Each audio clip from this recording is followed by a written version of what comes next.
경차 장점. 경차 경영자동차의 줄임말. 일반적인 자동차들에 비해 무게가 가볍고 크기가 작은 자동차를 뜻하며 나라마다 규격이 다르지만 한국의 경우 배기량 1000cc 미만, 길이 3600mm, 폭 1600mm, 높이 2000mm 차를 경차로 규정하고 있습니다. 먼저 차로 바꾼다. 슈퍼카가 칸막이를 켜자 역차가 속도를 줄이면서 멀찍이 안전거리를 확보합니다. 몇 번을 더 해봐도 결과는 마찬가지. 국산경차로 똑같이 실험해볼게요. 양 보는 곳은 차들이 무서운 속도로 또 싱싱. 위에 페라리 대 모닝 도로주행 체감을 보면 아시겠지만 국내 경차에 대한 인식은 좋지 않은 편. 외국의 경우에도 경차에 정책적 메리트가 없는 미국이나 캐나다, 호주 등 영어권 땅이 넓은 나라는 개인 수준에서도 큰 차 또는 중형차 이상의 차를 선호시하며 소형차나 경차는 세컨카 이상도 이하도 아닙니다. 비용과 여건이 맞춰지면 사실 큰 차가 선호되는 것도 세계 어디든 공통된 경향. 충돌 시 안정성도 더 좋고 편의 기능이 늘어나며 적재 공간 등 활용성이 좋아지기 때문입니다. 하지만 경차 왕국인 일본을 보면 각종 혜택과 차고지, 증명제 같은 강력한 유인책으로 성장했으며 유럽의 시티카도 50년간 정책을 통해 지속적으로 몸집을 불려 수요가 꾸준히 증가하였습니다. 우리나라에서도 경차가 가지는 이점은 엄청난데 사실 저도 이제 경차를 사려고 해서 정리해보는 영상입니다.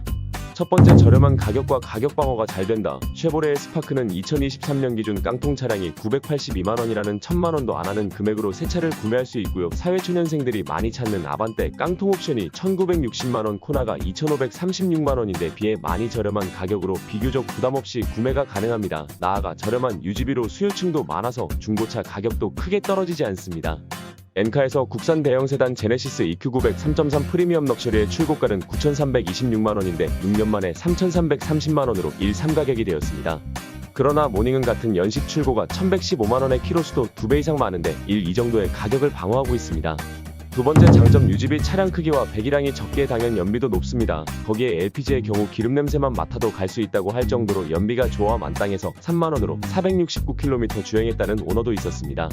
세 번째, 경차 사랑카드 발급 가능. 경차의 경우 리터당 250원의 자동환급, 연 30만원 한도, 리터당 80원 할인까지 리터당 총 330원의 혜택을 받을 수 있으며. 네 번째, 주차장. 공영주차장 주차요금 50% 할인, 지하철 환승주차장 80% 할인이 가능합니다. 다섯 번째, 톨게이트 비용도 50% 할인이 적용되어 광주 서울 구간, 예를 들면 일반 승용차라면 38,400원을 내야 하지만 경차는 19,200원만 내면 됩니다. 여섯 번째, 상대적으로 적은 부품들을 갖고 있어 유지비도 저렴하고요. 일곱 번째, 보험 비용도 최저가 보험사 기준 21세 특약으로 소형차보다 54만원이나 저렴합니다. 여덟 번째, 차가 작아서 운전하기도 쉽고 세차가 편합니다. 아홉 번째, 자동차세는 cc별로 매겨지는데 800cc의 경우 83,200원, 이마저도 연납을 하면 10% 할인 받아 74,880원. 열 번째, 사치성 높은 품목의 소비를 억제하기 위해 존재하는 개별 소비세 면제입니다. 11번째, 취득세가 일반차 7% 대비 4%로 저렴하고 이마저도 75만원까지 면제라 구매하는 경차가 1,875만원이 넘지 않는다면 취등록세를 1원도 납부하지 않아도 됩니다. 12번째, 차량 강제 10부제 제외, 교통체증이나 환경문제 등으로 공공기관에서 차번호판, 끝자리 숫자와 날짜의 끝자리가 같은 날 차량을 운행하지 않도록 진행하는 10부제에서도 경차는 제외받는 습니다. 정말 많은 혜택들이 있네요.